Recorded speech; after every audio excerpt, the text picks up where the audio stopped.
বাংলার কৃষকের কাছে গরু শুধু সম্পদ নয়, এক টুকরো স্বপ্ন।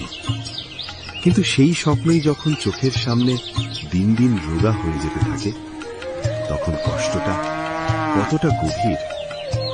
আজ জানব কৃষক কাশেম আর রফিকের গল্প।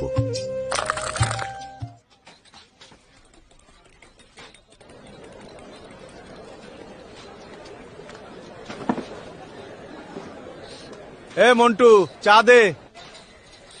গরু আর পালা যাইতো না রে ভাই, দিন যাচ্ছে আর গরু শুকায় হাড্ডি হয়ে যাচ্ছে। কি বলবে রে ভাই, আমার গরুরও একই দশা। এর তো ঘাস ভুসি খাওয়াচ্ছি, তাও গরুর গায়ের গোস্ত দিন দিন কমে যাচ্ছে। আরে তোমরা কি বলো, আমার গরুগুলো তো দিনকে দিন মোটা তাজা আর বড় স্বাস্থ্যবান হচ্ছে। বলেন কি মোড়ল সাহেব, কি খাওয়ান আপনার গরুরে? নতুন জাত নাকি? না, খাবার বদলেছি।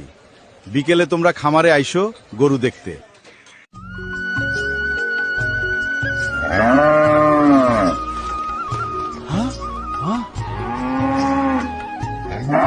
কাসেম, ঘাস আর সাধারণ ভুসিতে গরুর সব পুষ্টি মেলে না, তাই আমি এখন নিউ হোপের ক্যাটেল ফিড খাওয়াই। এতে আছে বৈজ্ঞানিক ফর্মুলায় তৈরি সব পুষ্টি উপাদান, যা গরুর রুচি বাড়ায়, দ্রুত ওজন বাড়ায় আর মাংসপেশি করে শক্তপোক্ত।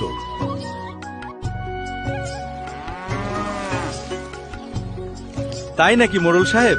তাহলে আজ থেকেই আমার গরুর জন্য এইটাই আনবো। অবশ্যই অবশ্যই। গরুর দ্রুত বৃদ্ধি, সুস্বাস্থ্য আর অধিক মাংসের নিশ্চয়তা, খামারিদের বিশ্বস্ত সঙ্গী নিউ হোপ ক্যাটেল ফিড।